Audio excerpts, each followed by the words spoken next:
오늘은 그동안에 진행하던 시리즈 메시지를 한 주간 쉬고 긴급한 어떤 사안들이 발생하고 있어서 성경적인 우리의 입장들을 정리할 필요가 있다 생각을 해서 오늘 개혁주의 전통에서 본 교회와 국가라는 제목으로 말씀을 전하게 되었습니다.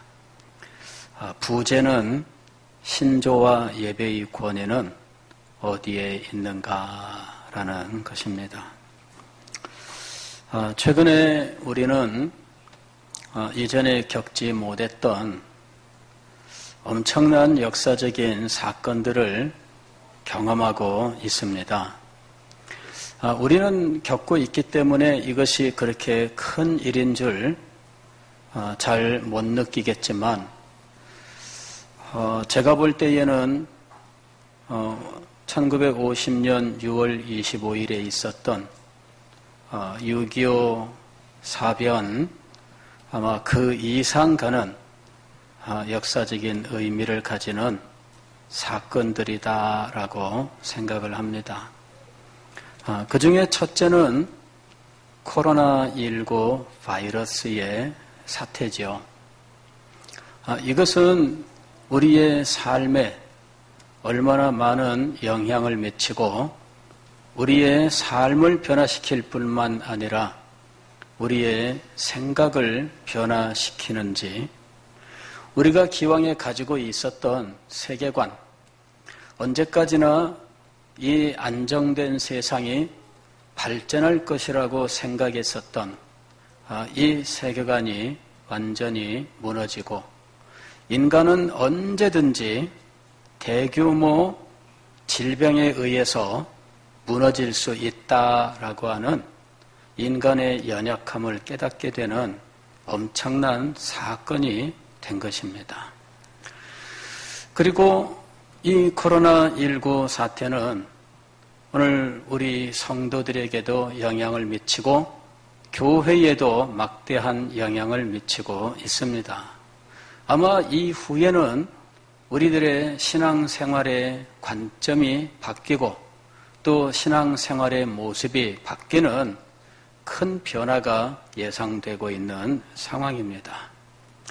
그런데 우리는 이 코로나19 바이러스 사태 와중에 교회와 국가의 관계라고 하는 중대한 문제를 직면하게 된 겁니다. 그래서 이번 기회에 이 관계를 정리를 할 필요가 있다 하는 것이죠. 두 번째로 지금 진행되고 있는 일은 포괄적 차별금지법이라는 이 소수자 보호를 위한 법을 제정하는 움직임에 대해서입니다. 이 포괄적 차별금지법에 대해서는 우리들이 정확하게 알고 있지는 못합니다.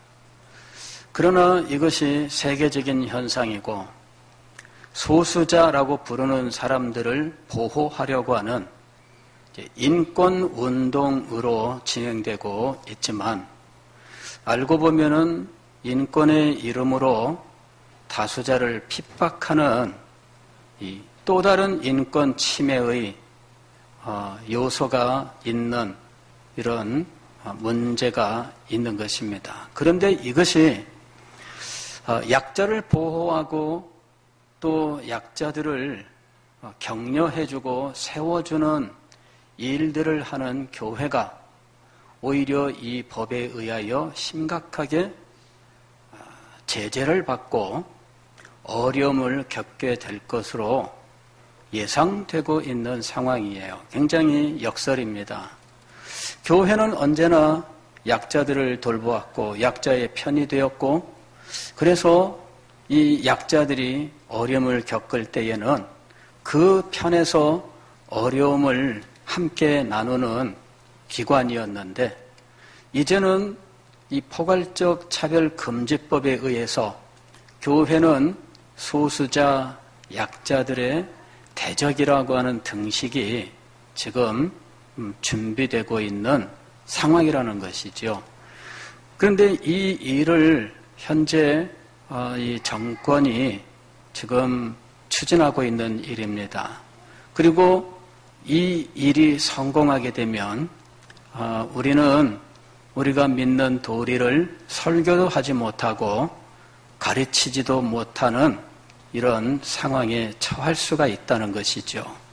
그래서 이런 문제에 대하여 우리들이 분명하게 이해를 할 수 있어야 하는 것입니다. 이것은 정권에 대한 불평이나 불만의 차원이 아닙니다. 정권에 대하여는 불만을 가질 수도 있고 불평도 할 수 있지만 그러나 설교의 제목이 되지는 않습니다. 설교의 주제가 되지 않습니다. 이는 엄격하게 성경 해석과 우리의 신앙과 교회의 법에 대한 이야기예요. 그래서 오늘 이 원리들에 대해서 여러분들에게 말씀을 드리고 우리가 가지고 있는 입장을 분명히 하고 앞으로 이런 문제들로 인해서 우리들이 환난과 핍박을 당하더라도 우리는 기쁘게 받아야 한다 하고 각오하는 시간이 되기를 원하는 것입니다. 개혁주의 전통에서 본 교회와 국가. 개혁주의 전통이라고 하는 것은 개혁주의라고 하는 신앙의 역사, 그 계보 속에서 본 교회와 국가라는 이야기예요. 개혁주의는 종교개혁 이후에 칼빈이라고 하는 분의 가르침에 근거해서 만들어진 신학 일파를 가리키는 것이죠. 그런데 그 신학적인 역사적 전통을 공유하는 이러한 교회들을 가리켜서 개혁주의 교회라고 부르는 거예요. 그리고 이 개혁주의 교회는 그의 고유한 신앙이 있고 예배가 있습니다. 그래서 그 신앙과 예배가 개혁주의라고 하는 신학의 전통, 즉 역사적인 계보 속에 위치하고 있고 우리는 그 역사 속에서 신앙과 예배를 드리고 있다라는 거예요. 그런데 이 계보 속에서 오늘 우리는 교회가 이 국가가 시행하는 이런 문제들의 이제 충돌을 겪는 상황을 지금 직면하게 되고 있다는 것이죠. 자, 이럴 때 우리는 국가에 대해서 어느 정도 협력을 할 것이냐, 또 국가는 교회에 대하여 어떤 권한을 가지고 있느냐라는 문제들을 알아야 된다는 것입니다. 그래서 오늘 여러분들에게 이 문제를 말씀드리려고 하는 겁니다. 교회와 국가의 관계에 대해서 보통은 크게 4가지 입장이 있습니다. 첫째는 교회 지상주의라고 하는 거예요. 교회가 국가까지도 모두 다 통치한다라는 거죠. 그러니까 국가를 통치하는 왕도 교회 안에 있을 뿐이다라는 이야기예요. 이런 교회 지상주의는 역사 속에서 중세 로마 카톨릭이 주장했던 거예요. 중세 시대에는 로마 카톨릭이 이 교황 지상주의, 즉 교황을 최고 정점으로 하는 이런 교회 지상주의를 주장을 했고 한때는 이 주장이 성공했던 적이 있습니다. 그래서 왕들도 교황 앞에 굴복하고 교황이 파문을 하게 되면 두려워 떨고 하는 일도 일어났던 거죠. 그래서 이 중세 교황은 바로 교회 지상주의의 대표자가 된 거예요. 두 번째 입장은 무엇이냐면 국가 지상주의라고 하는 것이죠. 교회는 국가 속의 한 기관이고 통치의 대상이다라고 생각하는 거예요. 그래서 교회의 모든 일들도 국가의 통치의 일환이다라고 생각을 하는 것이죠. 이 국가 지상주의는 역사 속에서 로마의 황제인 콘스탄틴 대제 때에 시작이 됩니다. 로마 황제 콘스탄틴 대제가 로마의 황제가 되고 나서 기독교를 공인하고 또 황제 자신이 개종을 하여 기독교인이 됩니다. 그때까지는 기독교는 로마의 공인 종교가 아니었고 총독이나 이런 권세를 잡은 사람들이 마음에 안 들면 핍박을 해도 괜찮은 상황이었어요. 그래서 기독교가 그때까지 초대교회로부터 한 300년 가까운 세월 동안 10번의 큰 박해를 맞이하게 되는데 전국적인 박해가 2번이 있었고 지역적인 박해가 8번이 있었는데 그때 많은 사람들이 순교를 했던 거예요. 지역에서 박해가 일어났을 때 그 박해의 이유는 다른 게 아닙니다. 총독이 너 예수 믿지 마. 그러면은 예수를 안 믿어야 되는데 끝까지 믿는다고 고집하는 거예요. 다른 건 다 괜찮은데 고집? 그거는 벌 받아야 된다. 이래가지고 너는 믿지 말라 그러는데 믿는 고집쟁이이기 때문에 너는 감옥에 가야 돼. 너는 화형을 당해야 돼. 이런 식이 돼버리고 마른 거예요. 알고 보면은 기독교인은 혐오스러운 존재들이었고 이 기독교를 싫어하여 너 그거 하지 마. 순순히 따르면 괜찮지만 따르지 않으면 믿음 때문에가 아니라 고집 때문에 박해한다는 식으로 한 거예요. 알고 보면은 기독교를 밟아 죽일 수 있는 개미로 생각한 거죠. 자, 어쨌든 그러한 박해 속에 있던 기독교가 로마 황제가 기독교로 개종하면서 이제 더 이상 박해를 받지는 않게 됩니다. 그러나 황제에 의해서 여러 가지 도움을 받은 교회는 황제가 이끄는 대로 끌려갈 수밖에 없는 이제 약자가 될 수밖에 없었던 거죠. 심지어는 황제가 교회의 문제에 개입하는 일까지 벌어집니다. 교회 일을 자기의 통치의 일환이라고 생각을 하는 거예요. 로마 황제 콘스탄틴이 로마 제국을 통치를 해 나가면서 종교를 중요한 통치 수단으로 삼았는데 교회 안에 신학적인 논쟁이 벌어지게 됩니다.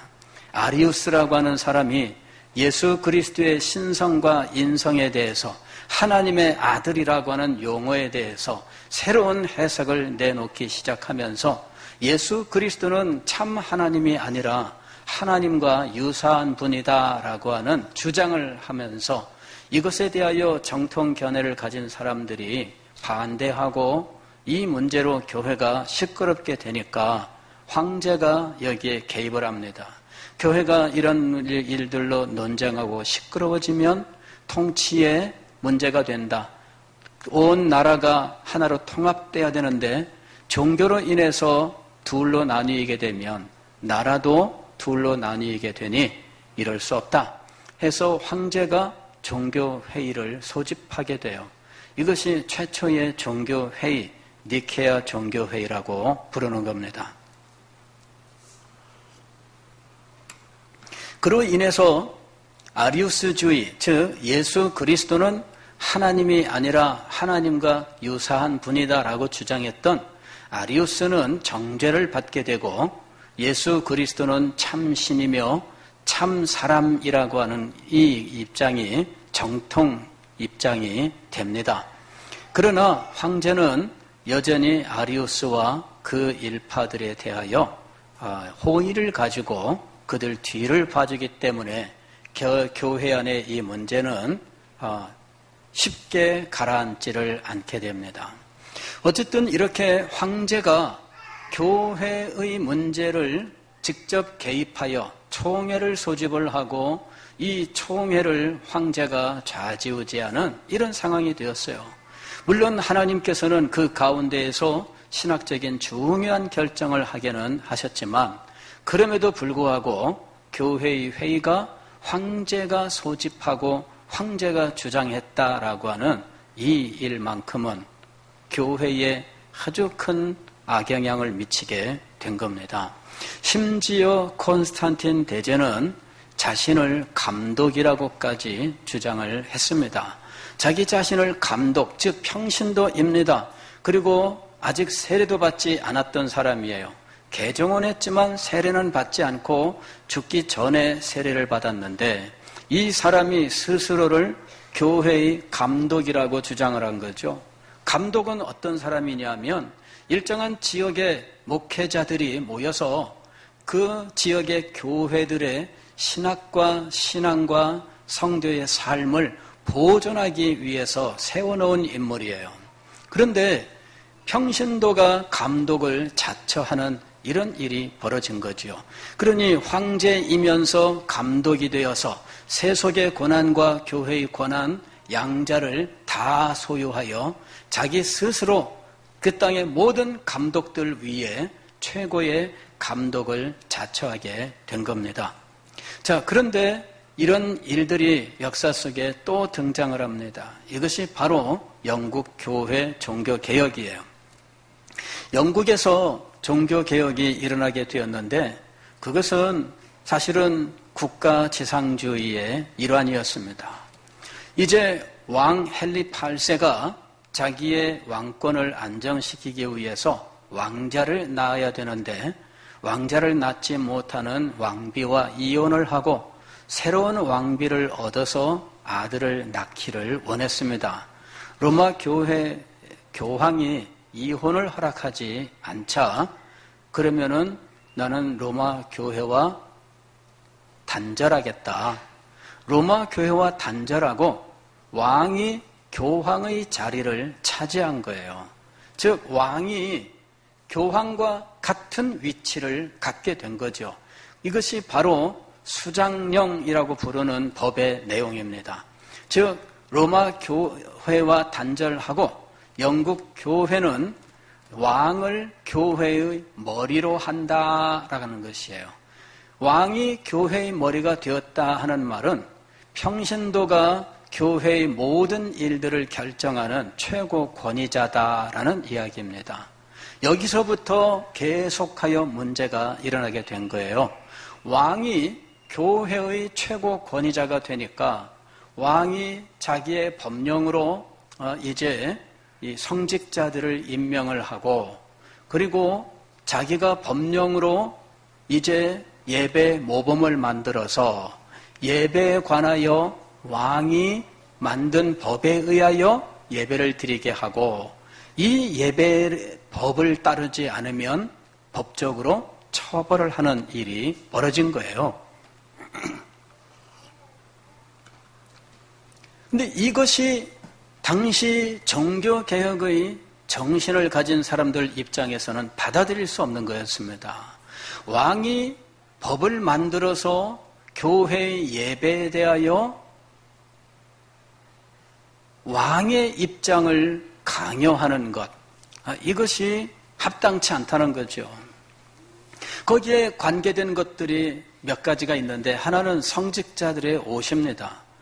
그 당시에 지금도 마찬가지지만 로마 교회는 성직자들이 예식 때 입는 옷이 굉장히 화려해요. 그죠?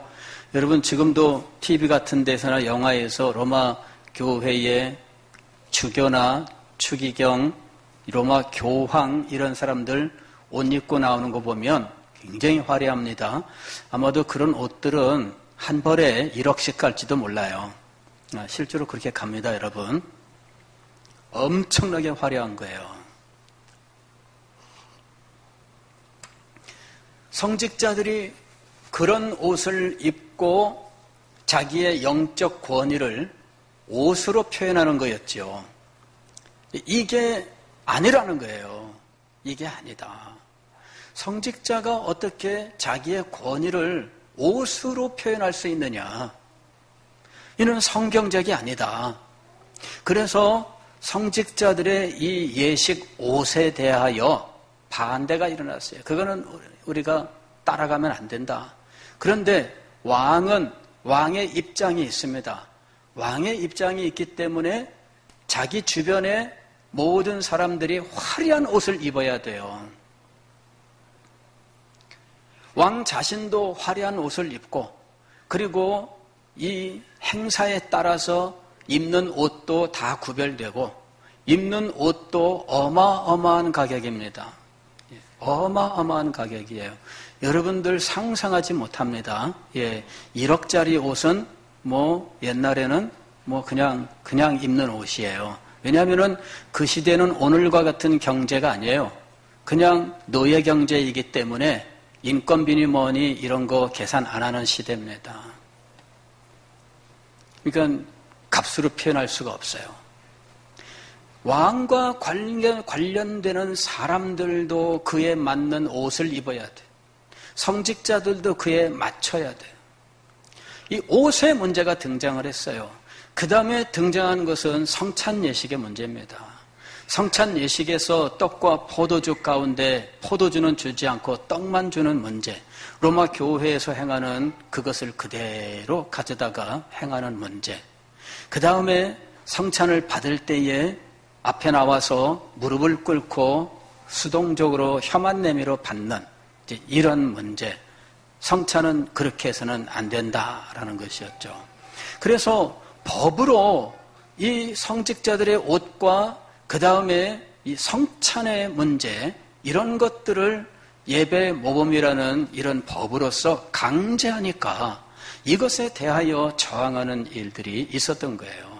사람들이 추방을 당하고 감옥에 갇히고 하는 엄청난 일들이 벌어지게 돼요. 이 문제는 한 세기 동안이나 계속 진행이 됩니다. 그때마다 왕은 내가 하나님께 권한을 받았다 이렇게 주장을 한 거예요. 내가 하나님께 권한을 받았다. 이게 뭐냐면은 왕권 신수설입니다. 왕권 신수설이라고 하는 것은 내가 하나님에게 권한을 받았다, 권세를 받았다. 그러므로 너희들은 꼼짝 마라 하는 거죠. 이것이 바로 국가지상주의예요. 이 국가지상주의는 다른 용어로는 에라스투스주의라고 불러요. 에라스투스주의. 에라스투스라고 하는 16세기의 인물이 바로 이런 국가지상주의를 주장을 했어요. 왕이 권한을 가지고 있다. 그래서 왕이 교회의 예배에 대하여 그 예배의 모습을 예배 모범이라고 하는 법으로 정하는 거예요. 그리고 이 법을 따르지 않으면 감옥에 보내고 추방하고 이러는 일들을 행한 것이죠. 자, 이것에 대해서 저항했던 사람들이 있습니다. 어떤 사람들은 이런 견해를 가졌어요. 국가, 교회랑 아무 상관없다. 우리는 우리끼리 그냥 산속에 숨어 산다. 이런 정도의 입장을 가진 거죠. 우리는 세상하고는 단절된 삶을 살아갈 거다. 세상과 단절되는 것이 그리스도인의 삶이다. 이렇게 생각한 사람들이 있었어요. 이 사람들은 자기들끼리 공동체를 이루었는데 이 사람들이 오늘날 미국에도 공동체로 남아 있어요. 이 사람들은 오늘날도 국가 체제 속에서 살지 않고 우리끼리 살아갑니다. 이러는 입장을 가지고 있어요. 자, 그 다음에 또 다른 입장은 무엇이냐면 정교 분리의 입장입니다. 정교 분리. 즉 세속 통치와 교회의 영적 통치를 분리하는 거예요. 그래서 교회는 성도들의 신앙과 그리고 신앙에 따르는 삶을 교회가 성경에 의하여 가르치고 그것을 살게 하는 거죠. 그리고 국가는 교회가 이렇게 교회의 역할을 잘 감당할 수 있도록 보호자 역할을 해야 된다라는 거예요. 그러니까 국가는 이 세상에 악이 창궐하지 않도록 악한 자들에 대하여는 공권력을 가지고 심판을 하며, 교회에 대하여는 교회가 하나님을 섬기는 이 영적인 일들을 잘 할 수 있도록 보호자가 되어야 된다라는 입장입니다. 이것이 정교분리라고 부르는 거예요. 칼빈이 이 입장을 가지고 있었어요. 칼빈이 기독교 강요 제4권 제20장에서 국가의 통치에 대하여 이야기하는데, 하나님께서는 지상에 두 개의 통치 기구를 주셨다라고 말씀하십니다. 하나는 국가이고 다른 하나는 교회입니다. 국가는 세상 통치, 세속의 지배권을 가지고 있고, 교회는 영적 통치를 하는 기관으로서 하나님의 나라 또는 그리스도의 나라라는 것이죠. 그리고 이 칼빈의 가르침은 영국의 청교도 혁명 당시에 웨스민스터 신앙 고백서에 그대로 표현이 돼요. 웨스민스터 신앙 고백서 제23장은 국가의 위정자들에 대해서 한 장을 할애해서 말씀하고 있는데, 여기서 이렇게 이야기합니다. 하나님께서는 세속 정부를 세우셨다. 세속 정부에게는 무력을 허용하셨다. 여기서 말하는 무력이라고 하는 것은 공권력을 말하는 거예요. 공권력을 가지고 국가의 악을 억제하고 관리해야 된다는 거죠. 이것이 오늘날 공권력이라고 부르면 경찰을 이야기하는 거예요. 대표적으로 경찰을 말하는 것인데, 공권력이 공공의 질서를 지키고 그 다음에 공공의 유익을 해치는 악한 일들에 대하여 이것을 추적하여 잡고 이것들에 대하여 심판을 하는 거죠. 이게 이제 공권력이에요. 그래서 국가에는 공권력을 주어서 이 공권력을 가지고 악을 심판하게 하셨다는 거죠. 그래서 이 세상에 악이 창궐하지 않게 하신 거예요. 왜냐하면 그들은 놓아두면은 무법한 세계가 되고 그냥 법도 없이 아무나 다 자기 욕심대로 그냥 무조건 행하는 상태가 되니까 그건 그야말로 무정부요, 무질서잖아요. 그래서 하나님은 세속 국가를 두시고 이 세속 국가에 공권력을 주셔서 이 세상이 악으로 창궐하지 않도록 하셨다라고 하는 거예요. 그리고 기독교 국가의 이 공권은 오히려 교회를 보호하고 하나님을 섬기는 신앙을 장려하는 사명을 가지고 있다라는 것입니다. 기독교인들도 국가의 공직에 취임을 하고 국가를 위해서 봉사할 수 있다라고 이야기를 해요. 그 다음에 우리는 위정자들과 공직자들을 위해서 기도해야 된다. 하나님은 기도하라고 말씀하셨다. 그 다음에 종교가 달라도 국가에 대하여 가지는 의무는 모두 동일하다. 이렇게 이야기를 했어요. 기독교인뿐만 아니라 다른 사람들도 국가에 대해서 이 국가라고 하는 것이 가진 이 공공의 유익이라고 하는 이것을 지키기 위해서 가지는 의무를 해야 된다라는 것이죠. 그 다음에 로마 교황은 세속적인 권한에 대해서 아무 권리가 없다. 그러니까 로마 교황이 국가 위에 있는 거 아니다. 이거를 이야기를 한 거예요.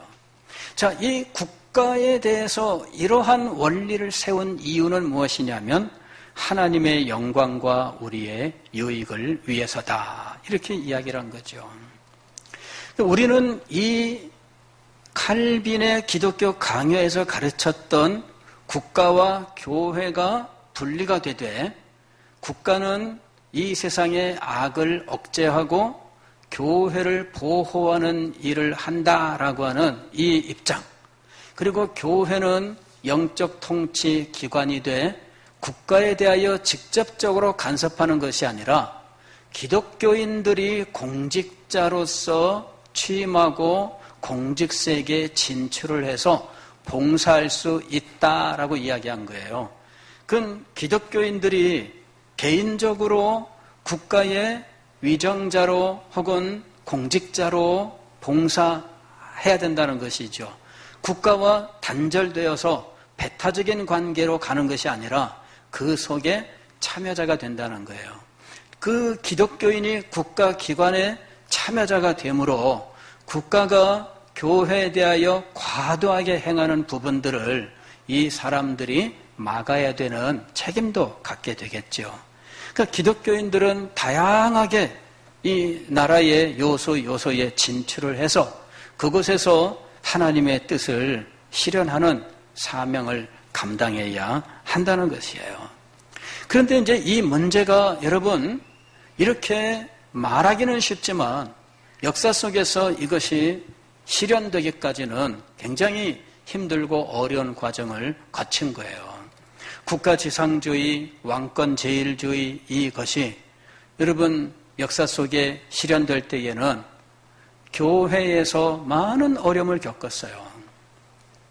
그럴 수밖에 없는 것이 종교개혁자들은 기본적으로 어떤 생각을 가지고 있었냐면 우리의 신앙과 삶을 주장하는 최고의 권위는 오직 성경이다라고 하는 이 대전제를 가지고 있었던 거예요. 이것을 우리는 솔라 스크립투라라고 이야기를 해요. 솔라 스크립투라, 오직 성경으로지요. 오직 성경으로. 그래서 우리가 믿는 도리는 어디서 나와야 돼요? 성경에서 나와야 돼요. 우리가 믿는 도리는 왕이 정해주는 거 아니에요. 우리가 믿는 도리는 교황이 정해주는 게 아니에요. 우리가 믿는 도리는 어디에서 나오는 거예요? 성경으로부터 나와야 되는 거예요. 그리고 성경으로부터 나온 이 믿음의 도리는 그 누구도 제한할 수 없어요. 왕의 개인적인 소신으로 교회가 믿는 도리를 제한할 수 있는가? 혹은 그것을 바꿀 수 있는가라는 것이죠. 왕이라고 해서 너 그렇게 믿으면 안 돼. 그러면서 바꿔. 이렇게 말할 수 있을까요? 그럴 수 없는 거예요. 그러면 오늘날 현대국가에서 우리는 왕이 없는데 이 믿는 도리에 대하여 우리에게 강요하는 일이 일어날 수 있을까? 이번에 우리가 그걸 경험하는 거예요. 포괄적 차별금지법이라고 하는 것이 우리가 믿는 도리를 법으로 강요하는 거예요.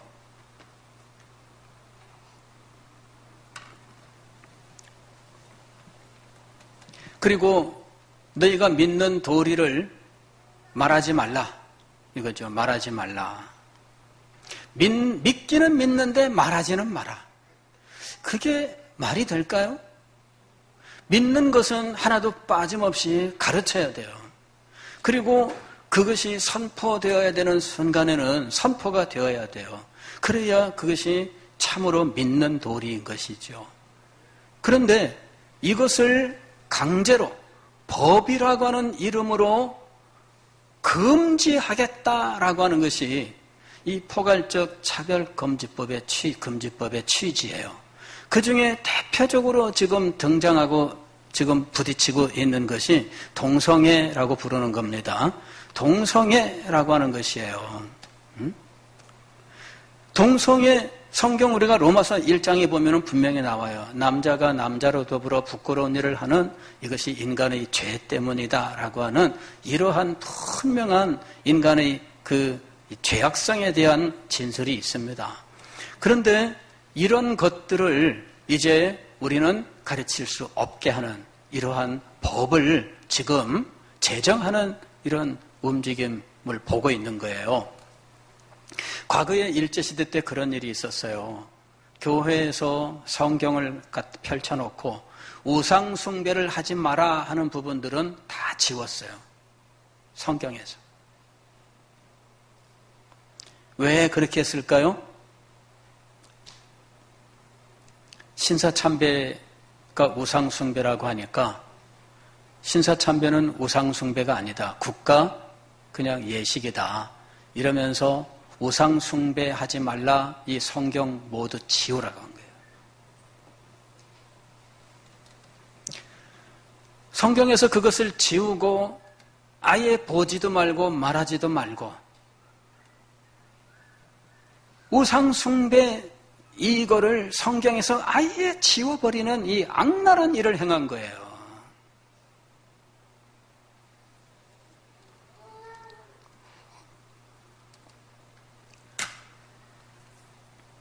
법이 제정되면 어떻게 될까?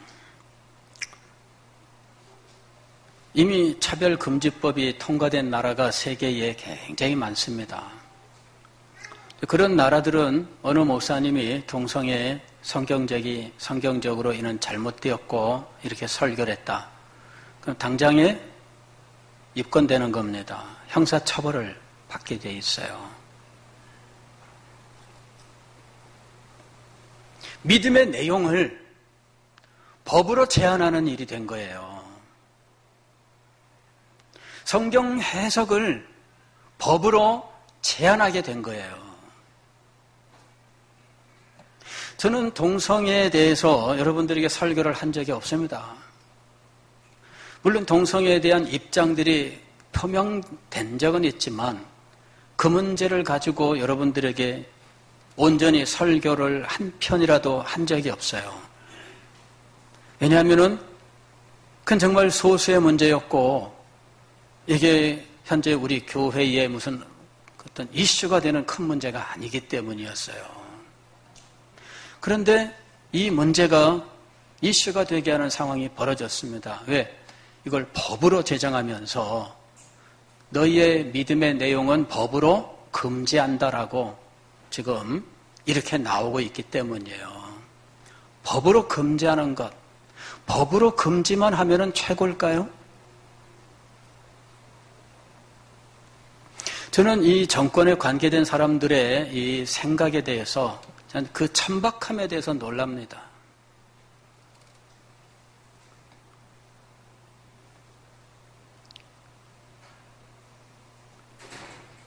제가 천박하다고 말하는 이 정도가 제가 표현할 수 있는 아마 최대한의 표현일 것 같아요. 너무나 아는 바가 없어요. 정권만 잡으면 되나요? 이것을 시행할 수 있는 소양이 있어야죠. 예전에 그런 일이 있었잖아요. 서울 강남에 과수원 가지고 있던 사람이 강남 개발되면서 보상금을 받아서 어느 날 갑자기 벼락부자가 됐는데 부자의 소양은 없어요. 근데 돈은 많아.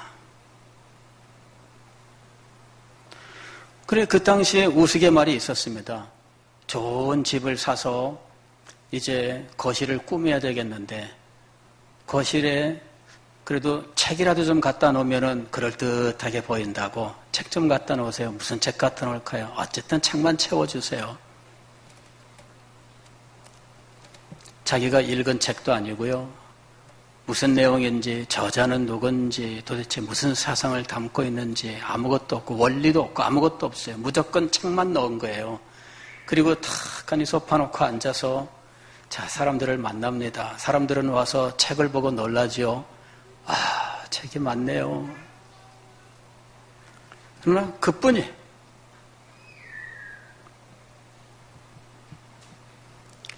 지금 그런 상황이 지금 벌어지고 있는 거예요. 뭐든지 마음에 안 들면은 법을 만들어서 금지. 역사 해석에 대해서 어떤 사람이 학문적으로 이의 제기하면 학문적으로 상대를 해야 되는데 법으로 금지, 처벌. 법으로 금지, 처벌. 그렇게 지금 하고 있는 거예요.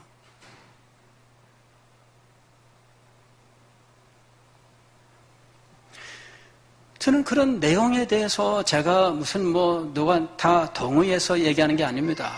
그 원리가 아니다 그 얘기예요. 국가를 담당하는 사람들은 그렇게 하면 안 되는 겁니다.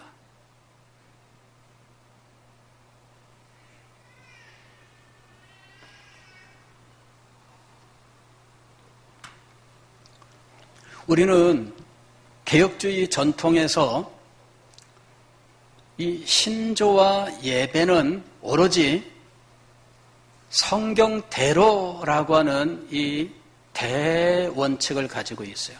이게 계획주의 전통이 가지고 있는 제1원리예요. 성경대로라고 하는 거예요. 그리고 성경대로 믿기 위해서 우리는 그렇게 투쟁을 해왔다. 신조라고 하는 것은 믿음의 내용을 체계적으로 정리해 놓은 것이에요. 그리고 그것이 신앙 고백의 형태로 표명된 것을 신조라고 말하는 거예요. 즉 이것은 신앙의 고백이에요. 믿음의 도리예요. 신앙의 고백이라고 하는 건 뭐냐면 우리의 양심에 새겨진 법이라는 이야기입니다. 우리의 양심에 새기는 이 법은 오직 성경으로부터 나오는 거예요. 그래서 성경이 유일하고 최고의 권위가 되고 있는 겁니다. 다른 데에서 권위가 오는 거 아닙니다. 그래서 이 문제는 교회 안에서, 즉 기독교권 내에서 신앙적인 성경 토론을 통해서 이야기들이 오고 갈 수 있지 그 밖에서 법으로 강제할 수 없는 부분이라는 거예요. 근데 그걸 기다리지 않아요. 그냥 자기들이 가지고 있는 생각을 법으로 강요할 뿐이에요. 우리는 어떻게 해야 될까요? 신조에 해당하는 부분 혹은 우리의 성경 해석, 우리의 전통에 따른 성경 해석에 의한 이 부분은 법으로 정해도 우리는 법을 따를 수 없습니다.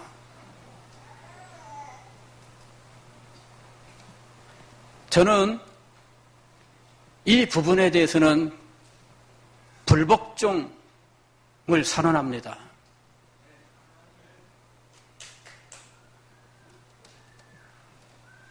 법이 통과되면 설교할 겁니다.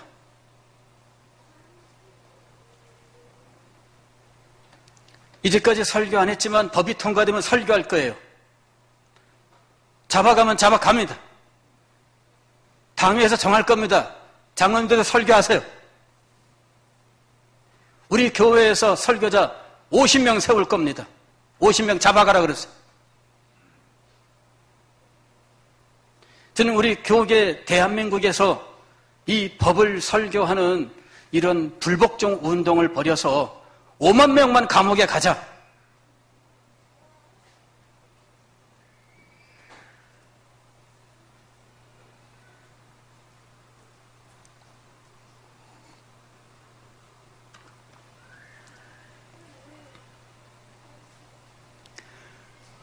과거의 에라스투스주의, 국가지상주의는 기독교 국가에서 기독교 왕이 행한 일이에요. 현대 국가는 사실 세속국가입니다. 이 사람들은 종교성이 없어요. 그런데 종교성이 없는 이 사람들은 이 교회에 대한 이해가 없어요. 신앙에 대한 이해가 없어요. 아니, 현 정권을 가진 사람들은 종교에 대한 이해 자체가 없어요.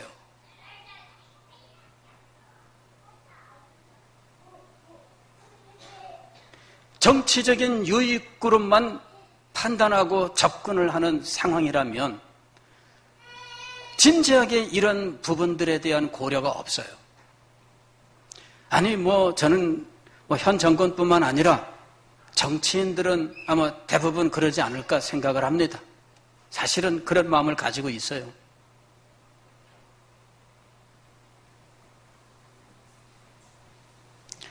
현대 국가가 국가 지상주의에 빠져서 법으로 모든 것을 해결하려고 하는 이와 같은 국가가 있을까? 이거는 형식주의예요. 법 형식주의입니다.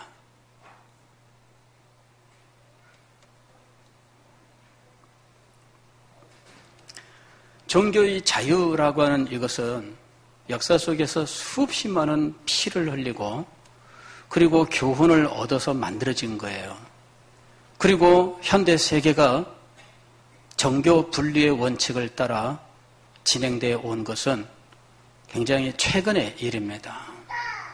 그런 과정에서 수없이 많은 희생들을 거쳐서 오늘까지 이 원리가 세워져 온 거예요. 국가가 예배에 대하여 규정을 해줄 수 있을까? 과거에 왕이 예배범 모범을 법으로 강요했던 이런 전통을 말씀을 드렸잖아요. 국가가 예배에 대해서 강요를 할 수 있을까? 그리고 법을 만들어 처벌할 수 있을까? 팬데믹, 즉 이 범세계적인 전염병 상황에서는 가능하다. 이런 주장이 있어요. 미국에서 그 주장이 첨예하게 부딪혔어요. 교회 예배 폐쇄 명령이 내렸습니다. 주지사가 폐쇄 명령을 내렸어요. 법원에 이걸 호소를 해서 가처분 신청을 냈는데 판사는 예배 드려라 이렇게 했습니다. 예배 드리다 죽어도 그 사람들의 책임이죠.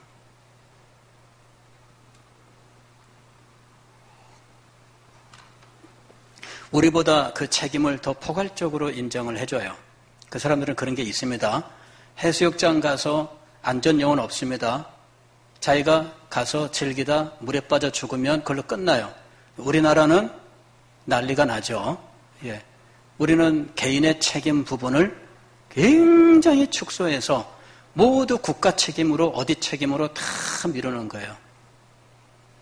근데 거기는 아니에요. 죽어도 자기의 신앙을 따라서 죽어라 그게. 물론 극단적인 생각이겠지만 이 부분에서는 서로 협력을 해야 될 부분이 있습니다. 즉 정교 분리라고 하는 건 뭐냐면 분리되어서 배타적으로 간다는 것이 아니라 협조하며 보완한다라는 의미예요. 그걸 우리가 알아야 됩니다. 아까 배타주의도 있었지만 배타주의는 정교 분리가 맞아요. 그러나 그거는 배타주의는 정교 분리는 정교 분리인데 협력이 없어요. 너는 너 나는 나 아예 떨어지는 거예요. 그러나 우리가 흔히 정교 분리라고 말하는 것은 협조하고 서로 협력하고 하는 관계를 말하는 거예요. 즉 예배에 대한 부분은 우리는 교회 안에서 개혁주의 전통은 이런 예배의 원리를 가지고 있습니다. 성경에서 명령한 대로 예배한다라는 거예요. 성경의 가르침대로 예배한다. 이것이 우리 개혁주의 전통에 가진 예배의 원리예요. 그럼 또 다른 예배의 원리가 있는데 또 다른 예배의 원리는 무엇이냐면 성경에서 금하지 않은 것은 예배에 가져올 수 있다 하는 거예요.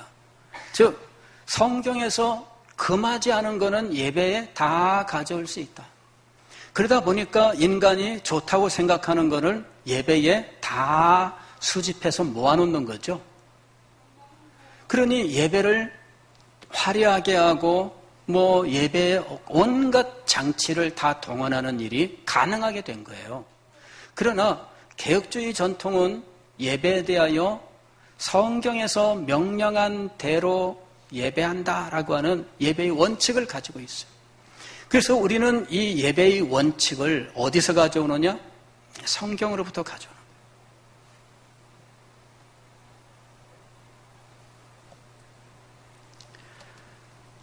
국가는 교회의 예배에 대하여 이렇게 해라 저렇게 해라 마치 예배 모범을 가르치는 것처럼 하면 안 돼요.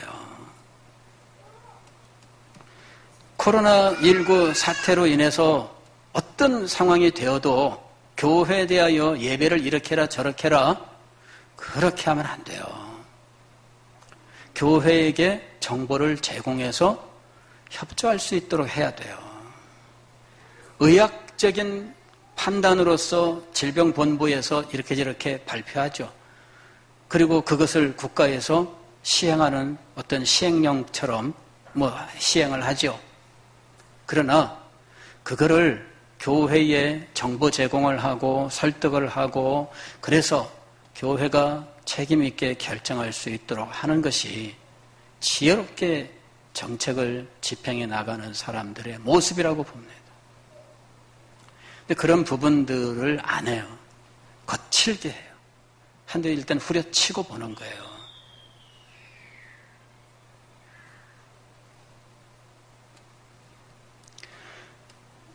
예배는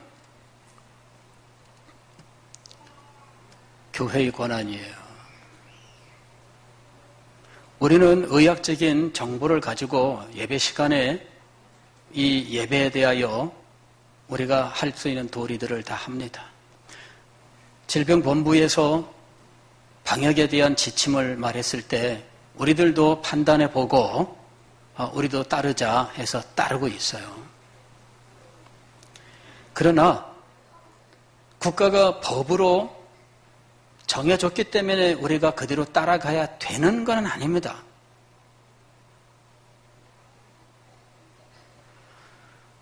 이 원리를 우리가 잘 아셔야 돼요. 교회는 자기의 신앙 전통에 따른 신조와 예배를 가지고 있어요. 그래서 교회인 거예요. 그리고 이것은 오로지 교회가 성경에 의해서만 결정하게 되어 있는 겁니다. 나라의 법으로 정하는 거 아니에요.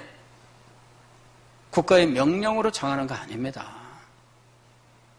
이 원리를 여러분 아시겠어요?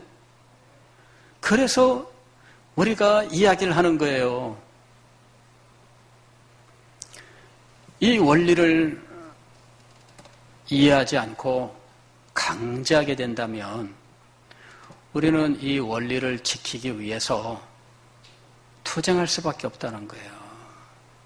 어떤 사람들은 그것을 가리켜서 맹신자, 무슨 광신자 이런 식으로 표현할지 모르겠어요. 아닙니다, 여러분. 맹신자와 광신자가 아니라 이게 신앙의 대원리예요. 아니, 이거는 우리가 일반적인 세상의 원리로 볼 때 이건 어디에서 속하는 것이냐면 양심의 원리에 속하는 거예요. 양심의 원리가 뭔지 아시죠? 공산주의를 자기가 가지고 있어도 처벌할 수 없다가 양심의 원리에 의해서예요. 현 정권 사람 중에 주사파가 있는 것으로 의심이 돼도 처벌하지 못해요. 왜? 속에 있는 것이기 때문이에요.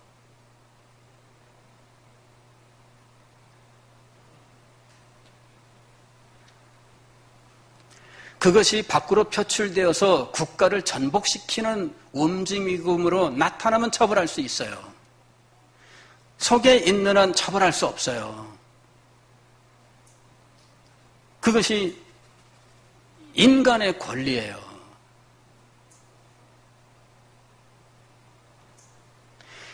이거는 헌법이 보장하고 있는 권리예요.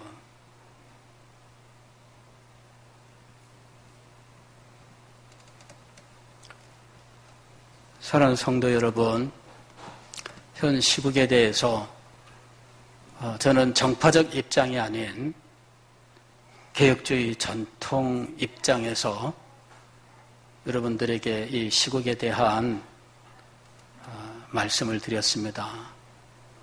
이것은 종교개혁 전통 속에서 그 중에서 특별히 칼빈으로부터 시작된 개혁주의 신앙 전통으로부터 우리가 지금까지 갖고 온 소중한 것들이에요.